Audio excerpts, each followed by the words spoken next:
Well, hello and welcome to a new video in a series that I call A Day in the Life of a Land Rover Enthusiast. In a departure from my usual camping videos, I thought it might be interesting for viewers to see some of the things that go behind the scenes, the maintenance, the repairs and the preparation for these trips. I have a number of Land Rovers.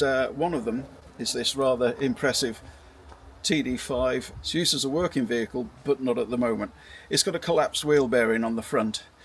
The wear in the wheel bearing is something I've been aware of for some time. However, when we attempted to repair it on a more suitable hard standing, somebody had welded the output from the CV joint directly into the drive flange, meaning that a nut and bolt replacement was going to be out of the question. So today, in less than favourable conditions, because the wheel bearing's completely collapsed now, I'm going to have to get an angle grinder out, cut away the welded portion so that I can take the thing apart and replace all the necessary parts and get this vehicle back on the road again. Well, the job's all set up now. I've got the vehicle jacked up and I've assembled all the spare parts that I'm going to need ready for the operation, and I've got my tools ready. So before I start, just so that you can see what I'm up against, I'm going to remove the dust cover and you'll be able to see, look, somebody has done a crazy job welding on the end of the drive shaft from the CV joint directly to the drive flange. So there's no way that this could be removed with spanners and sockets and wrenches. It's going to have to be dealt with an angle grinder, and once it's all removed, all the parts will be scrapped and they're going to need to be replaced. So let's get started.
Well, it looks as though it's going to put up a fight, so I think it's time for the hot spanner.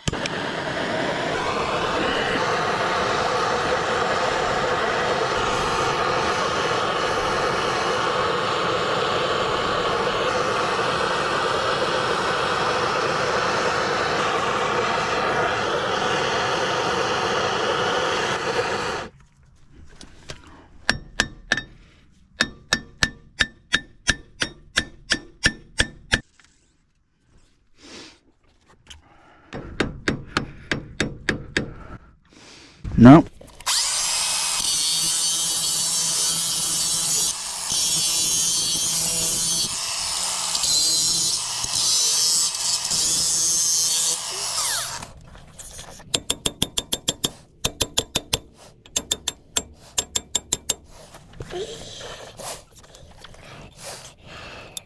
Now put these back on just in case I clack that and damage the threads, because that wouldn't be good. Trying to make the job easy for myself, not difficult.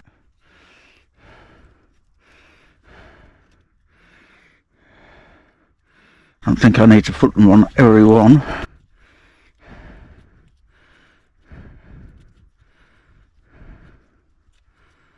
Right. More heat.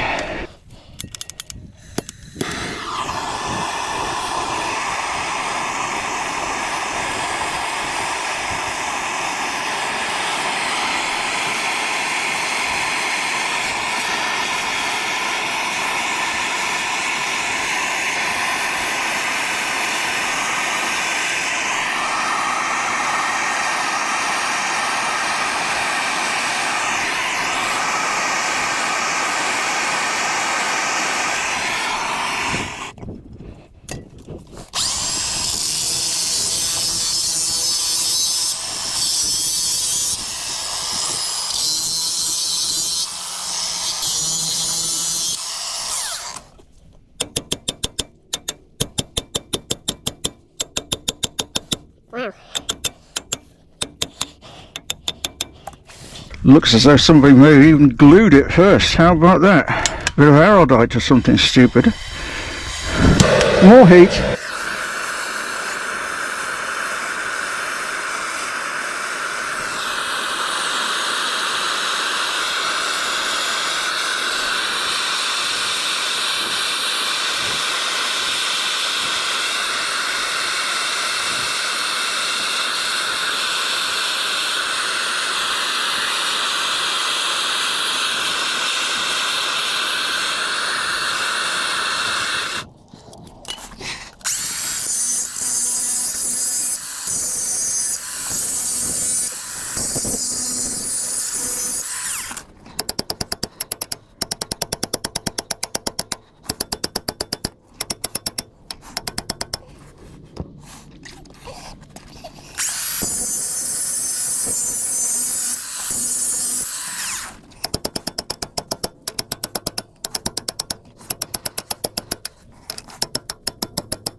It looks as though there's some kind of material in the flange. Now, it could just be rust that's built up, but I have a sneaking suspicion that there's either thread lock or some kind of an adhesive, as well as the welding that was applied. So, more heat.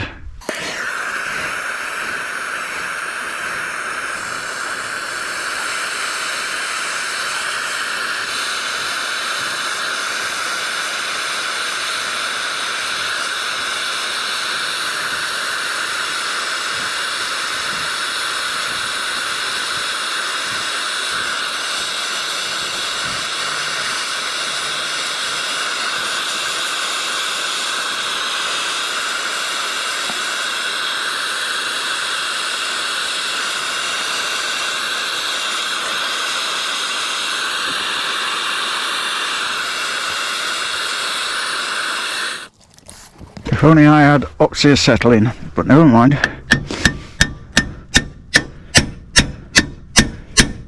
trying to shock it on the splines to break the grip, and I cannot see any movement whatsoever, not even the slightest, in that spline. I'm not sure that a puller would have enough purchase to grip on the back of that, but I might just try that before I start putting chisels in between there, because that would be best avoided if I could. See, not even a smidgen of movement on that spline. Nothing.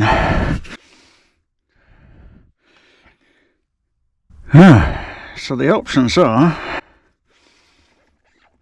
try a puller here, and if that fails, grind it through there and see if I can cut the whole flipping lot off. And see how we get on with that. I really don't want to damage this face here if I can avoid it. Okay, go and get some different tools. Well, the puller and its bigger brother are a non-starter. So plan B is to cut that much of the flange away and chisel it off. That way I'm not risking chiseling this, and I'm reducing hopefully the amount of spline that's left to grip. I might just grind that off just for the fun of it as well, but at the moment it's handy to have it there because I can give it a biff and try and shock it in that direction. Interesting, isn't it, how you start a job and you've got an idea in your mind about how it's going to work out, and then, you know, things often turn out a little bit more difficult than you'd imagined. Right, so out with the grinder again.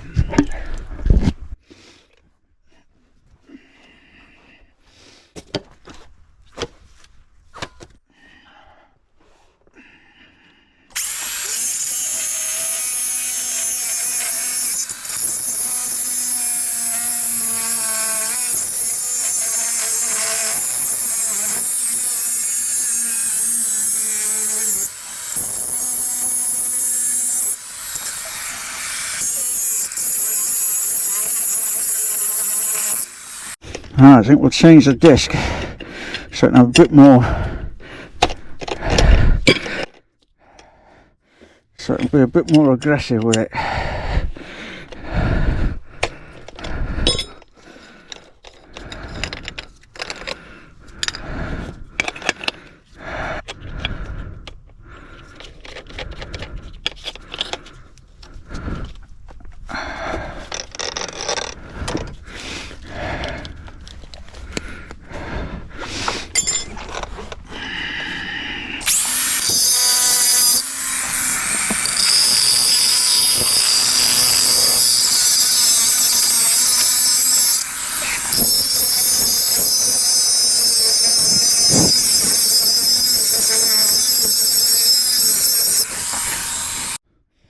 Wow, I think I just saw that move a fraction, so I'm going to give it another biff and see how we're getting on. Have we got all the way around? Oh, not quite. So I thought I saw it move, but I was wrong.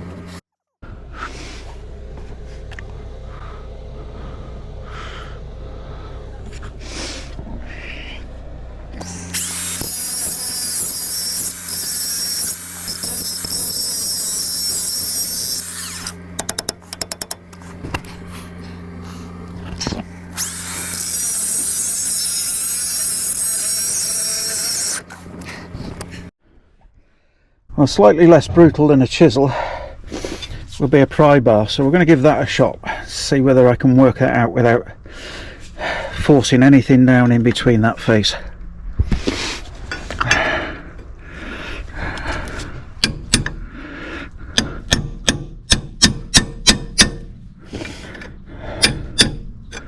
Oop.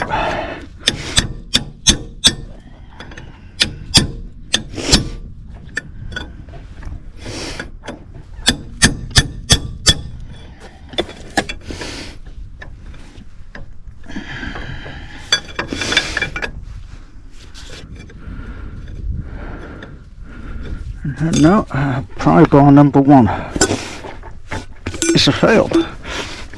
Pry bar number 2.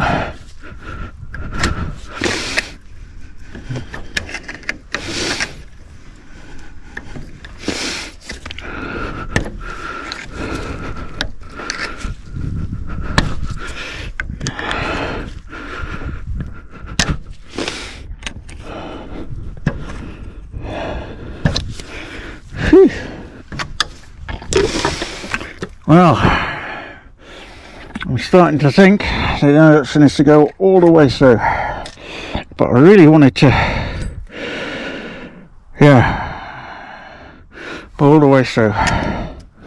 I'll try when I get part way down, just in case I haven't cleaned up the welds sufficient, and try the pry bar one more time. Okay, ear defenders.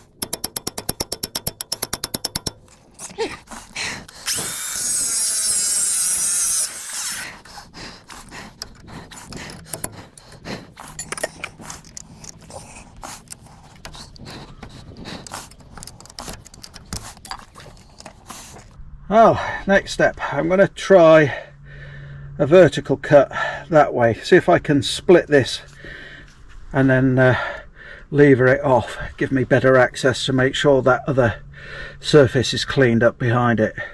So let's have a go.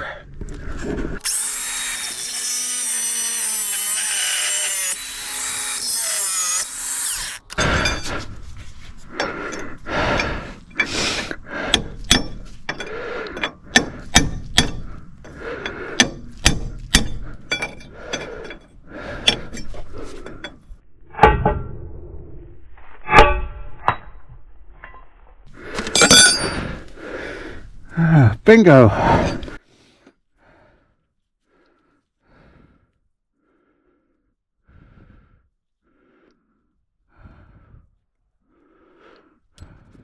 With that off, I should be able to just clean that up a little bit and make sure there's nothing hanging onto that spline. Let's give it another tap first. Whoop. No, it doesn't want to flinch. Out with a grinder.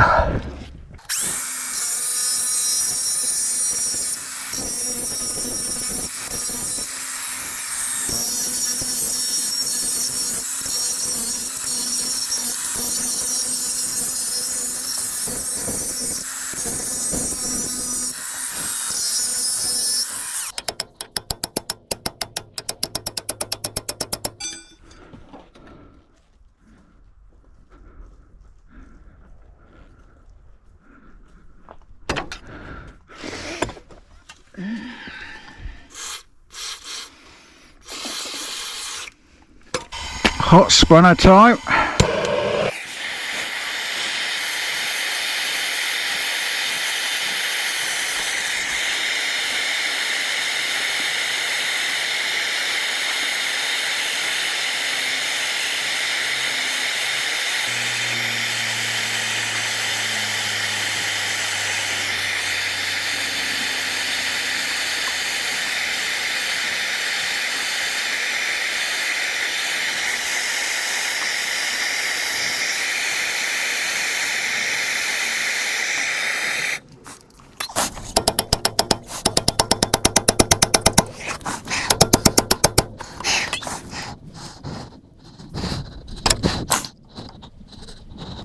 Well, there you go. It's a tough son of a bitch.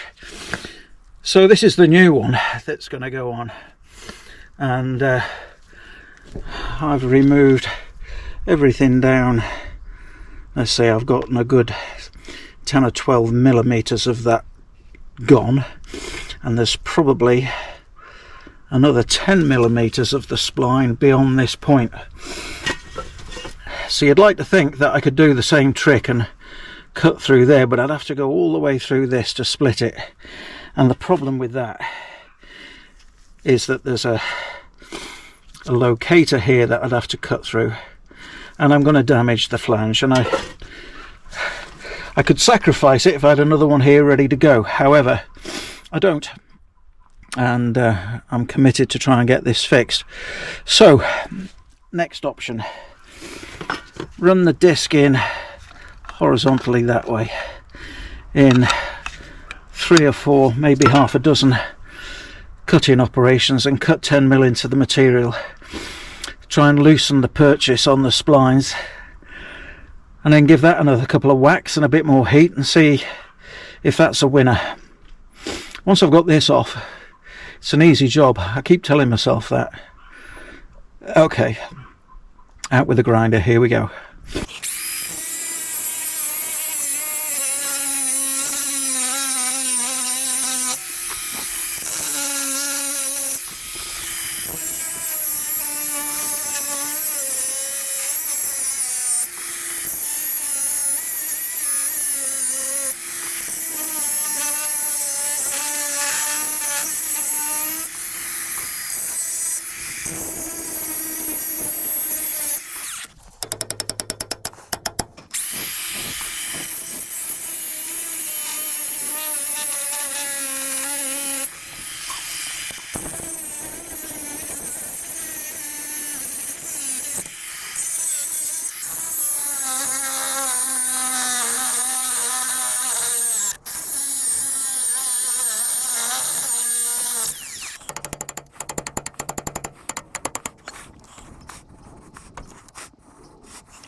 Well, hallelujah.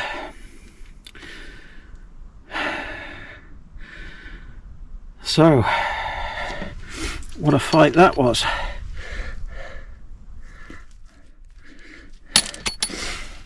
And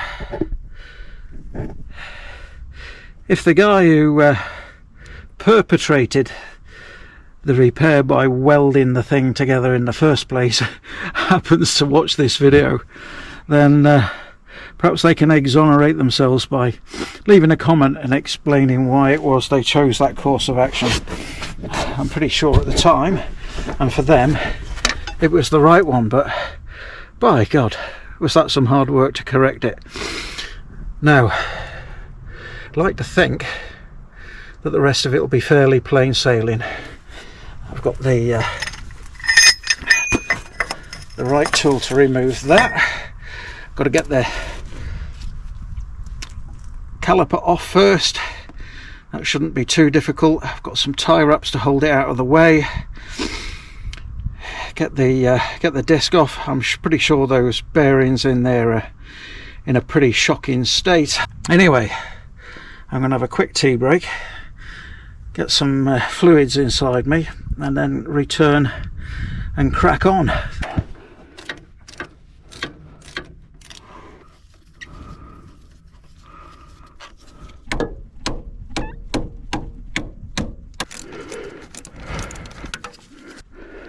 Number 2.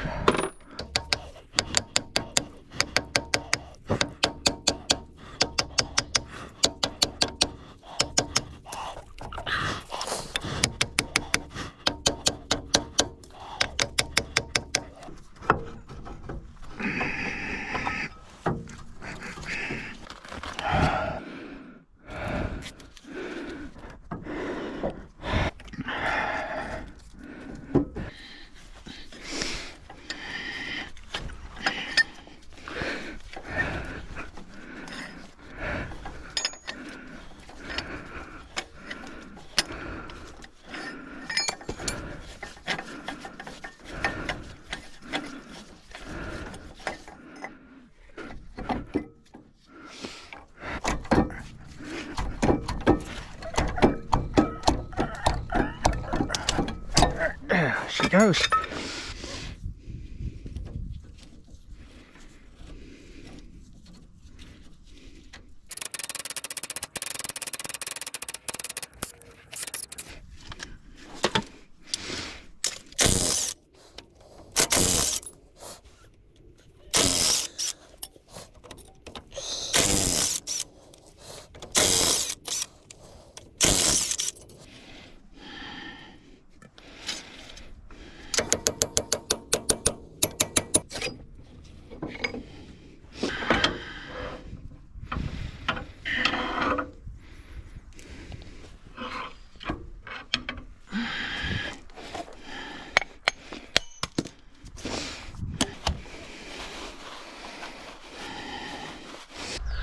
Well, it was getting a little bit hot and all my clothes were wringing wet with sweat. I started to feel a little dehydrated, and it was time to take a break and wait until the sun had moved out of the sky and the temperatures had cooled down a little bit. Anyway, I've come back out, different t-shirt, and feeling a bit fresher, and I've had a bit of a clean up, thrown all the rubbish in the bin. Going to clean up the face of the flanges and assemble everything, put it all back together, and then refit everything back to the car, and then it should be good to go. Now I've got a serviceable disc that I'm going to fit onto the hub, and first job is to get the old one off. It's not the worst condition, but I've got an opportunity to change it, so I want to take it.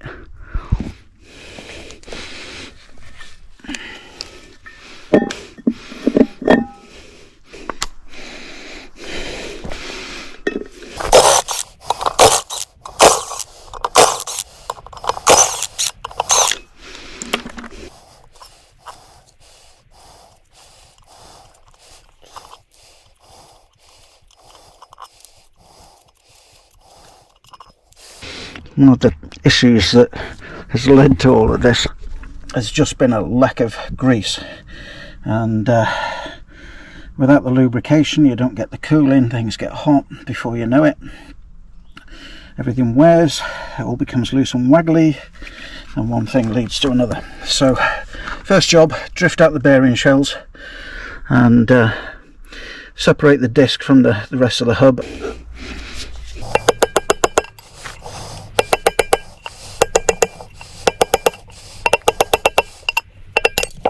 number 1.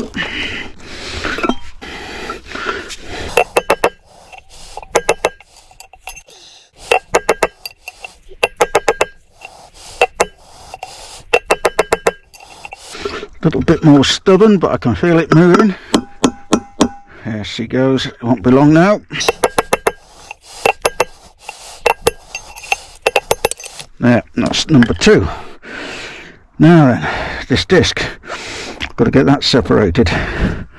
And I think that's going to give a bit more of a fight. It's been on there for a while, it's well and truly rusted on. I squirted some WD-40 in there, but I'm not hopeful that will make a big difference. I like that, it made a sound. There was a change in the tempo. There we go, it's coming.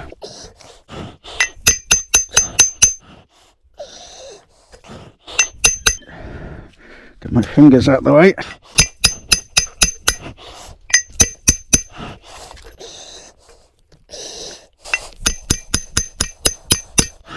It's opening up, slowly but surely.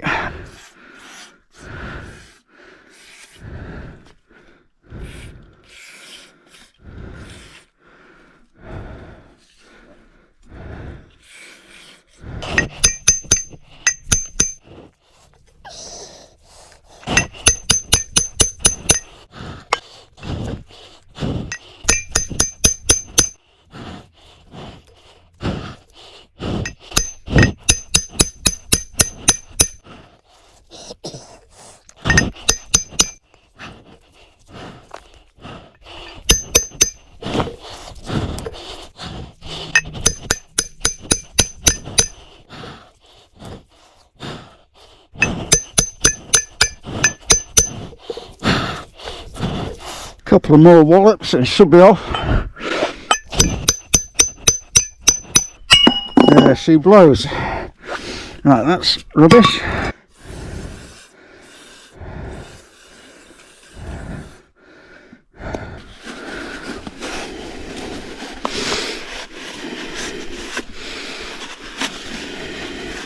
little bit of damage on that face, but it's only superficial.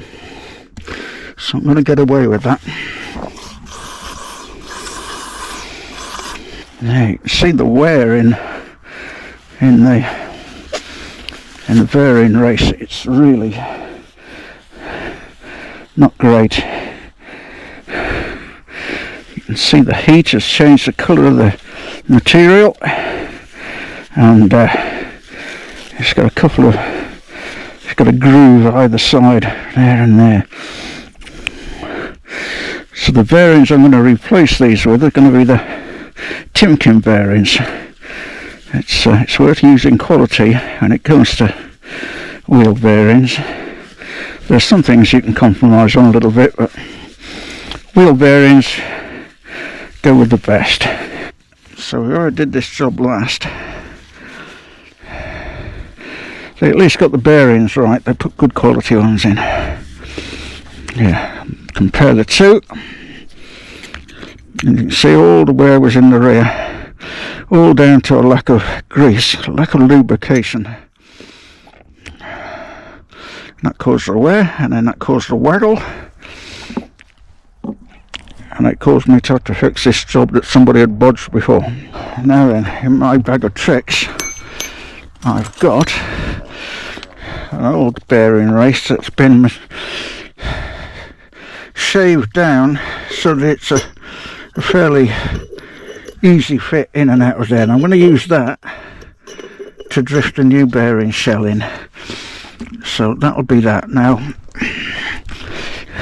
what I should have done is put the bearing shells to go in. I should have put them in the freezer for a while, just to shrink them down a fraction, and that would have helped them go in, but I didn't do that. So it's a good job I've got a big hammer. Now then,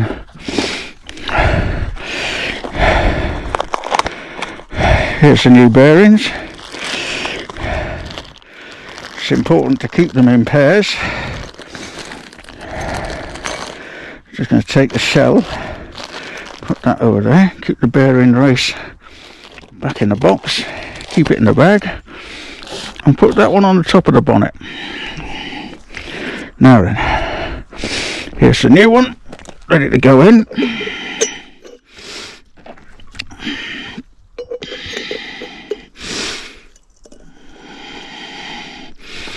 Sit that in like so, and use the old shot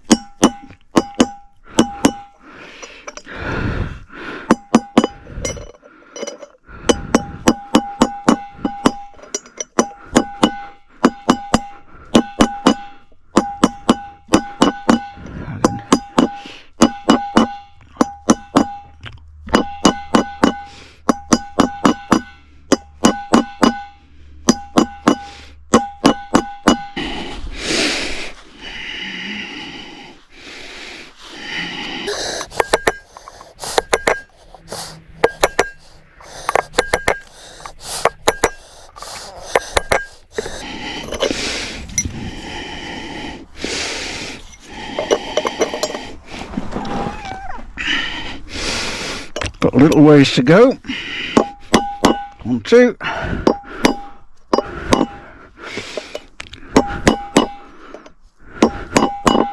There'll be a change of tone when it arrives, and I think that's it.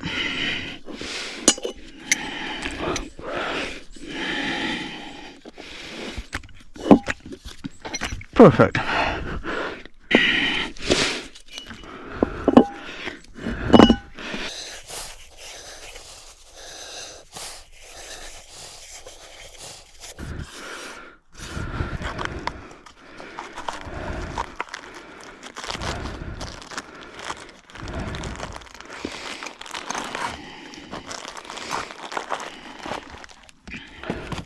Exactly the same procedure.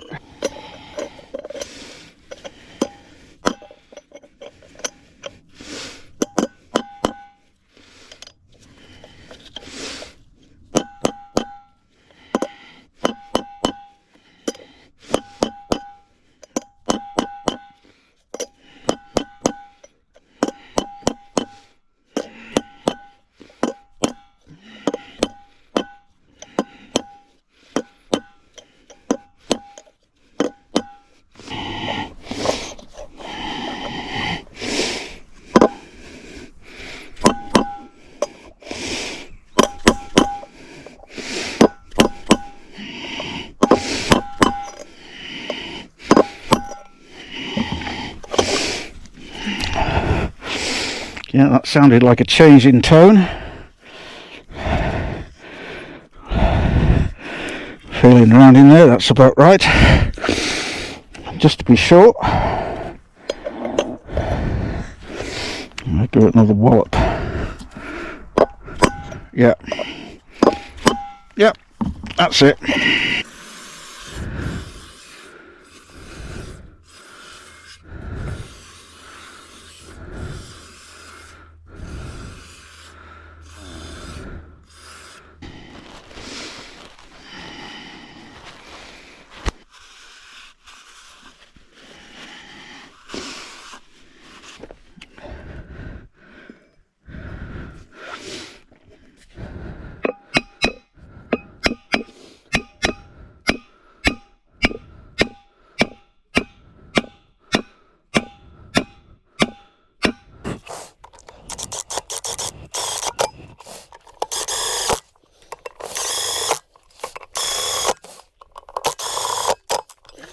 There'll be a torque setting for these, and if I were a Land Rover dealership, I would be getting the torque wrench out. Now, I don't agree with using rattle guns for tightening things up, and if I do it by hand, then I can feel where I'm at, and I can make sure that they may not be torqued up to a specification, but they are all the same. They're all equal.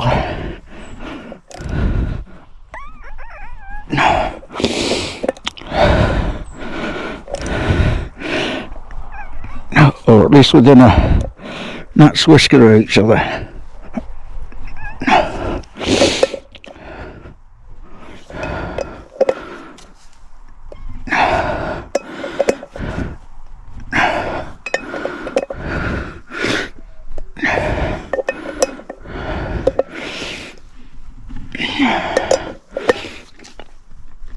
There we go.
There we go, the change of tone indicates that it's home.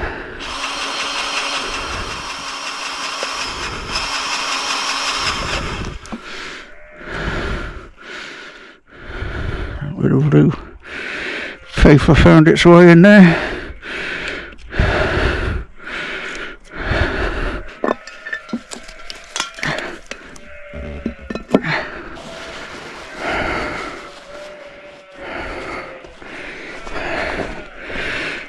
Racer, and finally the outer race.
Well, it was getting late, and I had to leave the job, so I've come back this morning, and here we are. I've set the caliper, torqued it up, I've dropped the pads in, the pins have got to go in. I'm just setting the shims on the end of the CV joint where it protrudes through the drive shaft, drive flange, and then I can get the wheel back on. I'm not going to film the wheel going back. I think everybody understands how that's done. And once I've done that, because it's another hot and sweaty day, I'm going to take a shower, fire the beast up. I think you'll be interested to see what it sounds like and goes like. And I'm going to take it for a run down to the nearest petrol station, get it under the pressure washer and give it a clean. I've got the battery on charge, as you can see. Proper farm working vehicle, so there's all kinds of crap in the back of that that's got to go, but yeah, I'll get it fired up. I'll mount a camera on the top so you can see the smoke coming out of the twin stacks, get it washed, see what you think.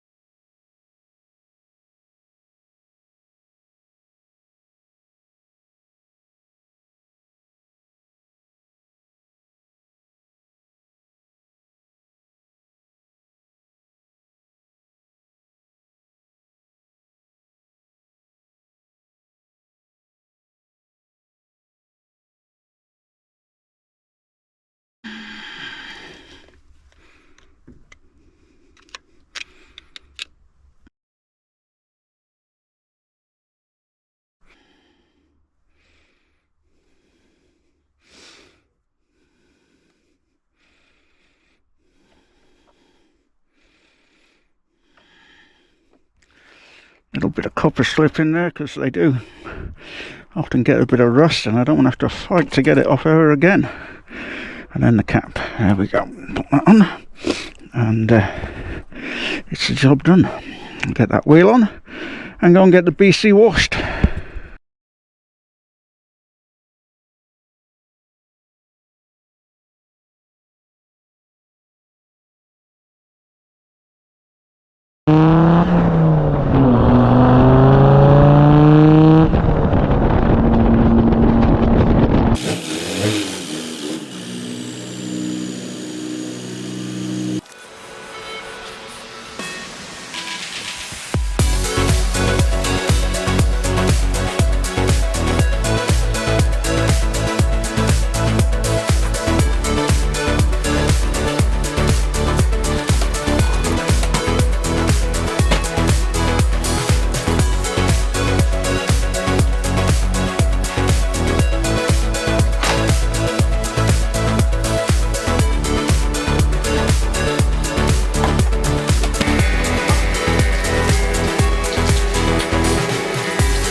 So I've come out to a location in the woods. I thought I'd give you a walk around of this diesel beast. I have to say I'm pleased that it's back on the road. I knew it was going to be a difficult job before I started.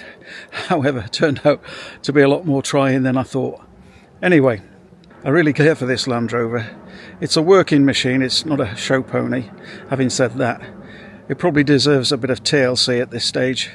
It's a great vehicle to drive, really useful on the farm for carrying bales, pallets of whatever, and just general running around, towing trailers, towing machinery around. It's just an outstanding bit of kit. Turns heads everywhere I go. I can't think why that is, but especially the young lads, they really like it. So here it is. It's a TD5, of course. It's been tuned. The principal feature of the vehicle, of course, is this tray back. All credit to the manufacturer, Mocho Fabrication. I mean, they've done an awesome job. It really is a solid bit of fabrication, really nicely finished. And but as you can see, it's time that it had a bit of TLC, a bit of care. Wheel arches are showing a bit of rust and what have you. So I've got plans for that this winter. We'll get it in, get that dealt with a heavy duty coating, make sure it doesn't ever come back. And then there's the cab. It's extended, which is great because I'm long in the leg, and being able to get the seats back, really important to someone like me. Now I've got my front wheel bearings sorted, new pads in there.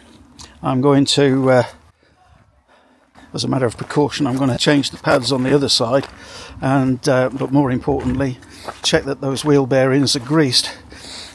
I know that it hasn't been welded up because I checked that already, and it's a real shame that they did that on the front wheel. Had it been on the rear, could have forgiven the bodger because the flange and the half shaft would have come out all in one piece, and that wouldn't have been half the bother, and it could have gone back in after wheel bearings were changed. Anyway, I know they didn't weld up the rear ones either, so no need to worry about that, but I will take the wheel bearings apart and just make sure that they're amply greased. I think the fact that there's no play in the front offside means that it probably has got more grease than the one that did wear here on the near side. So hopefully that's a job I won't need to repeat. Look at the car from a distance, and the paintwork stands up quite well. It doesn't look too shabby. It's got a coat of matte lacquer on the bonnet and the front wings, and I did that a year or two ago, and I probably have to make a decision whether I'm going to repeat that and do the doors and the rest of the cab. I think the matte looks awesome, to be fair, or whether I change the colour. Suspect it's going to be the matte, but there you go. And the rear tub, well, bit of Line-X maybe, or some Raptor sprayed professionally, and that should be that. There's a telltale diesel heater that's fitted in the cab area. Really useful when you're out on the farm working, because you don't necessarily want to leave the engine running, not with a noisy pipe like that, but if you can have the diesel heater going, you've got a nice warm cab to come back to after you've been dealing with the sheep on a winter's day. So that's good. And inside, well, I changed the seats not long after I bought it. I put a defeater mat system in, Line-X the floor and the rear of it, and that's helped a little bit with keeping it clean. It's helped a little bit with soundproofing. Not that there's an awful lot you can do, except where ear protectors, and you can see I've got a pair down there. It's pretty obvious why I need to carry those. So that's the walk round of this workhorse, this diesel beast. Hope you found it interesting. There's a high probability that I'll make a video when I do the deal with the bodywork and tidy up the rust and what have you. And if you'd like to see more of this monster in action, then let me know in the comments.